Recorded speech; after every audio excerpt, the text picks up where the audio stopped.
গ্রীষ্মের উত্তাপ তো ধীরে ধীরে বেড়ে চলেছে, তার সঙ্গে পাল্লা দিয়ে বেড়ে চলেছে নির্বাচনের উত্তাপ। চারিদিকে সাজো সাজো রব। পশ্চিমবঙ্গের বিধানসভা নির্বাচনে কি হতে চলেছে? টিএমসি কি আবার নিজেদের আসন ধরে রাখবে, ক্ষমতা তারা ধরে রাখবে, নাকি বিজেপি তাদের শক্ত চ্যালেঞ্জ ছুড়ে দেবে? এই কিছু প্রশ্ন নিয়ে আজকের আপনাদের সামনে আমি হাজির হয়েছি আমার চ্যানেল টুডেজ ভয়েসে। কেমন আছেন সকলে? আশা করি সকলে খুব ভালো রয়েছেন। আজ আপনাদের সঙ্গে কিছু আলোচনা করব যে পশ্চিমবঙ্গের যে আসন্ন বিধানসভা নির্বাচন, সেই নির্বাচনে পাল্লা কার ভারী, কি হতে চলেছে, কে জিততে চলেছে। আমরা পশ্চিমবঙ্গে দেখতে পাই যে প্রধান রাজনৈতিক দল আপাতত এখন বর্তমানে দুটি।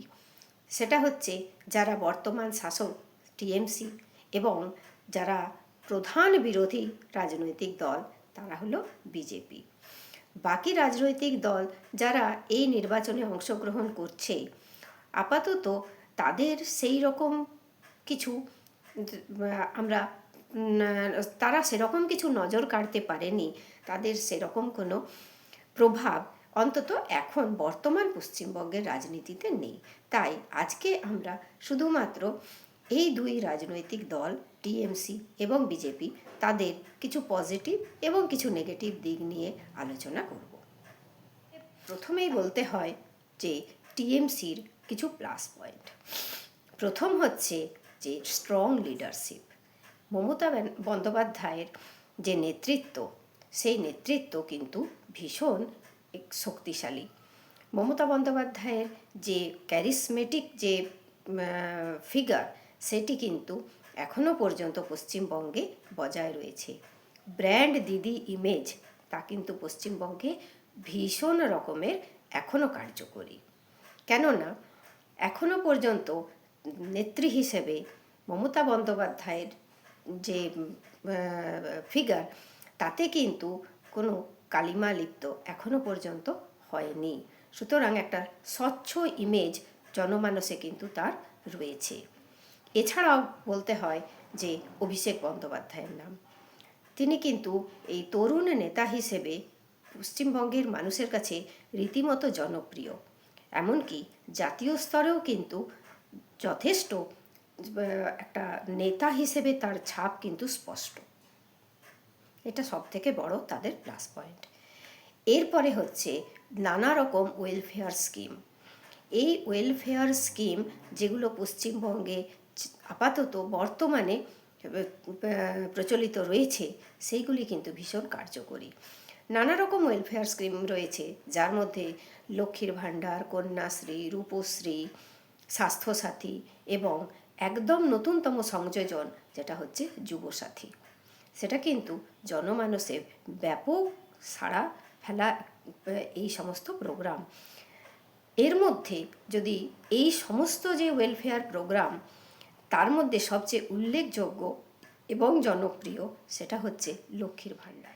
এইখানের বাংলার যারা মা বোন রয়েছেন, বেশিরভাগের কাছেই কিন্তু এই লক্ষ্মীর ভাণ্ডারের যে সুযোগ বা সুবিধে তা কিন্তু পৌঁছে যায় এবং তারা কিন্তু তাতে যথেষ্ট উপকৃত এবং যথেষ্ট খুশি। তাহলে এছাড়াও যেগুলো রূপশ্রী, সেগুলোও কিন্তু মেয়েদের অগ্রগতির জন্য অনেকখানি কাজ করে। এর ফলে আমরা দেখতে পাচ্ছি যে অন্তত মহিলা ভোটারের যে প্রভাব, সেটা কিন্তু টিএমসির ওপরে বেশ পজিটিভ কাজ করবে বা করতে চলেছে। এছাড়াও তাদের যে সংগঠন, টিএমসির সংগঠন একদম গ্রাস রুট লেভেল পর্যন্ত, পঞ্চায়েত স্তর পর্যন্ত সমস্ত রকম বুথে তাদের যে সংগঠন তা কিন্তু ভীষণ রকমের শক্তিশালী। স্থানীয় যারা নেতা রয়েছেন তাদের কিন্তু সমস্ত বুথ স্তরে তাদের যে নেতৃত্ব তা কিন্তু যথেষ্ট শক্তিশালী রয়েছে।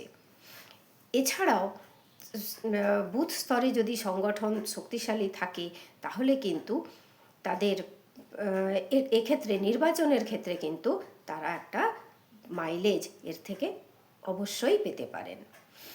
এছাড়াও যেটা একটা সুবিধে রয়েছে সেটা হচ্ছে যে এই সংখ্যালঘু ভোট এখন হয়তো দু একটি রাজনৈতিক দল নতুন তৈরি হয়েছে, সংখ্যালঘু ভোট কতটা বিভক্ত হবে এখনই ঠিক বলা যাচ্ছে না, কিন্তু এই মুহূর্তে যেটা সেটা কিন্তু এখনো পর্যন্ত সংখ্যালঘু ভোটের বেশিরভাগ পরিমাণটাই কিন্তু টিএমসির দিকে চলে আসছে এবং আশা করা যায় এই নির্বাচনেও হয়তো তার প্রতিফলন থাকবে।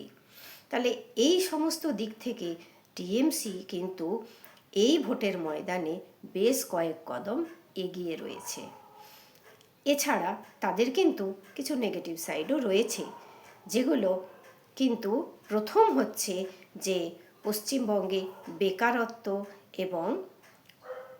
বেকারত্ব এবং চাকরির অভাব। শিক্ষিত যারা যুবক যুবতী রয়েছেন তারা কিন্তু সরকারি অথবা বেসরকারি সেরমভাবে কর্মসংস্থানের অভাব কিন্তু কর্মসংস্থানের ব্যবস্থা কিন্তু পশ্চিমবঙ্গে সেরম নেই, কর্মসংস্থানের অভাব এখানে রয়েছে, যার ফলে যুব সমাজে একটা অসন্তোষ কিন্তু রয়েই গেছে। এছাড়াও রয়েছে অ্যান্টি ইনকামবেন্সি, যেটা আজ 15 বছর ধরে শাসন ক্ষমতায় থাকার ফলে সরকারের মধ্যে কিন্তু দেখা যাচ্ছে। এই একটা জনমানসে কিন্তু এর একটা বিরূপ প্রভাব রয়েছে।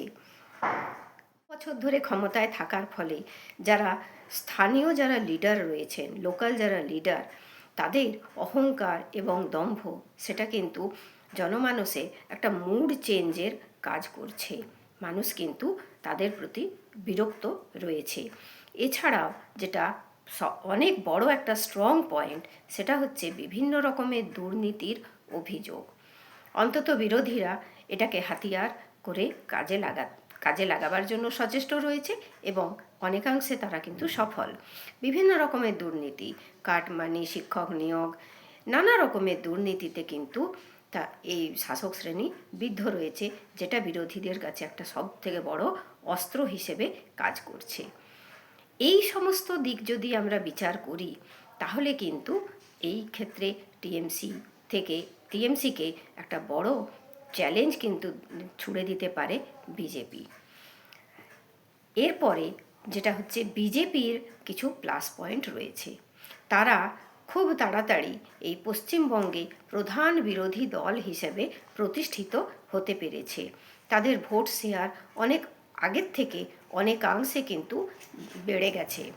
এটার কারণ হচ্ছে যে কেন্দ্রীয় স্তরে যে একটা শক্তিশালী নেতৃত্ব, জাতীয় স্তরে একটা শক্তিশালী নেতৃত্ব রয়েছে, কেন্দ্রীয় সরকার এবং প্রধানমন্ত্রী শ্রী নরেন্দ্র মোদী, তার একটা ইমেজ কিন্তু এখানে তাদের মধ্যে কাজ করে। এর ফলে তারা খুব তাড়াতাড়ির মধ্যে জনপ্রিয়তা অর্জন করেছে। তাদের ভোট শেয়ার তারা কিন্তু বাড়িয়ে নিতে সক্ষম হয়েছে। এছাড়াও সেটা হচ্ছে যে বিভিন্ন রকমের তারা হিন্দু মেরুকরণ, এটা কিন্তু তাদের একটা প্রধান হাতিয়ার হিসেবে তারা ব্যবহার করছে এবং অনেকাংশে কিন্তু তারা এটাতে সফলও হয়েছে। তাহলে এই ক্ষেত্রে কিছুটা সুবিধে কিন্তু তাদের রয়েছে, তারা কিন্তু চ্যালেঞ্জ দেওয়ার জন্য রেডি।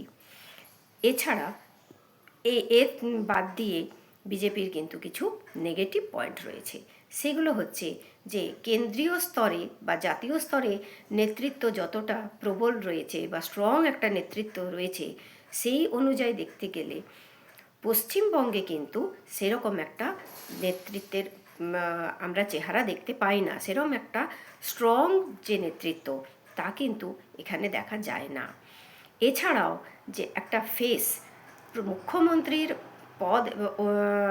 মুখ্যমন্ত্রীর পদে মনোনীত হবেন এরম একটা স্ট্রং ফেস বা মমতা বন্দ্যোপাধ্যায়ের মতো এরকম ক্যারিসমেটিক একটা ফিগার, সেটা কিন্তু তাদের মধ্যে দেখা যায় না।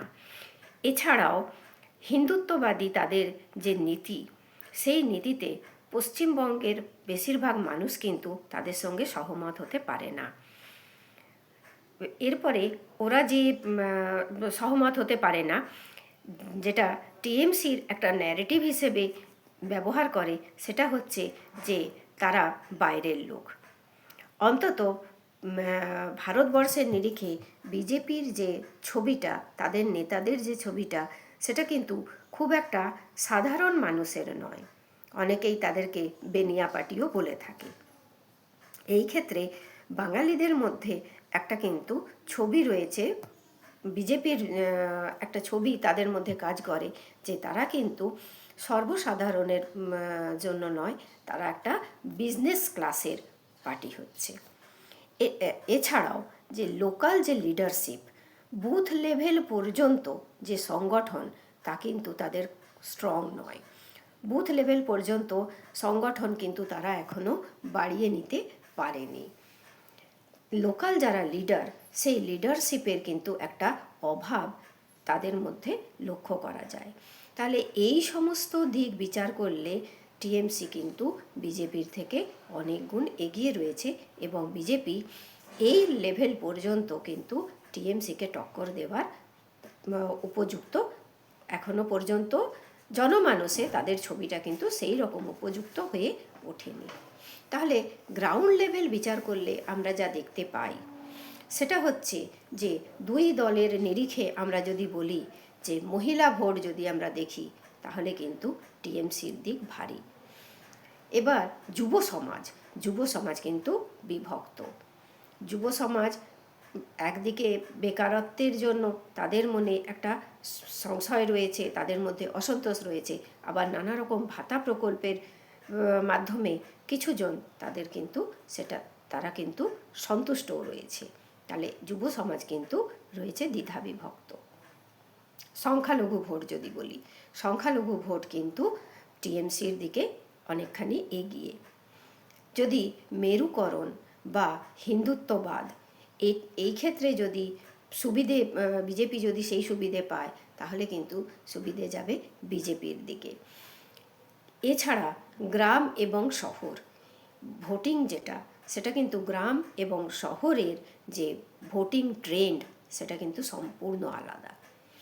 তাহলে এইভাবে যদি আমরা দেখি, তাহলে কিন্তু এই যে লড়াই, যেটা আসন্ন বিধানসভার যে লড়াই, সেটা কিন্তু বেশ ক্লোজ হতে চলেছে। দুজনের কিন্তু চরম প্রতিদ্বন্দ্বী হিসেবে উঠে এসেছে। তাই আমরা বলতেই পারি যে এই লড়াইটা একদম ক্লোজ হবে। যদিও স্লাইট এজ টিএমসির দিকেই আছে, কিন্তু যদি মেরুকরণে সুবিধে বিজেপি করে নিতে পারে, তাহলে কিন্তু জনতার মুড সুইং হলেও হতে পারে। সেই ক্ষেত্রে টিএমসির কিন্তু অসুবিধে হতে পারে। যদি অ্যান্টি ইনকামবেন্সি কাজ করে, তাহলেও টিএমসি কিন্তু অসুবিধেয় পড়তে পারে। আবার নানা রকম ওয়েলফেয়ার স্কিম, স্ট্রং অর্গানাইজেশন, এইগুলো যদি কাজ করে, তাহলে টিএমসি কিন্তু অনেকখানি এগিয়ে। তাহলে এই যদি আমরা বিচার করি, আমরা দুই পক্ষকেই যদি আমরা দেখি, তাহলে আমরা বলতে পারি যে লড়াইটা কিন্তু 50-50। যদিও নানা রকম ওপিনিয়ন পোল, তারা কিন্তু নিজেদের মতো করে সমীক্ষা, নানা রকম জায়গায় তারা কিন্তু সমীক্ষা তুলে ধরছে, এবং সব জায়গাতেই টিএমসি কিন্তু এগিয়ে রয়েছে। তার একটাই কারণ যে এই ওয়েলফেয়ার স্কিম বলতে গেলে পশ্চিমবঙ্গের প্রতিটা বাড়িতে পৌঁছে গেছে, যার একটা সুফল কিন্তু টিএমসি অবশ্যই পেতে চলেছে। তাহলে এখন এই সমস্ত বিচার বিশ্লেষণ আমরা কিন্তু অনুমান ভিত্তিকই করতে পারি। তাদের যে কাজ, সেই কাজের নিরিখে আমরা অনুমান ভিত্তিক এই বিশ্লেষণ করতে পারি, কিন্তু আসল বিচার তো ভোটের সময় হবে। জনতা যে রায় দেবে, তা কিন্তু আমরা ফলাফলেই জানতে পারবো। তাহলে আপনাদের কি মতামত? আমার যে আলোচনা, আপনারা কি এই আলোচনার সঙ্গে একমত? আপনারা কি মনে করেন, এই ভোটে বিজেপি পাল্লা ভারী থাকবে, নাকি টিএমসি আবার তাদের ক্ষমতা পুনরায় ধরে রাখবে? আপনারা আপনাদের যে মতামত কমেন্ট করে আমাকে অবশ্যই জানাবেন। যদি আমার এই ভিডিওটা আপনাদের ভালো লাগে, একটা লাইক অবশ্যই করবেন, চ্যানেলটাকে সাবস্ক্রাইব করে নেবেন। আর কি, সকলে ভালো থাকবেন, সুস্থ থাকবেন, সকলকে ভালো রাখবেন, আনন্দে থাকবেন।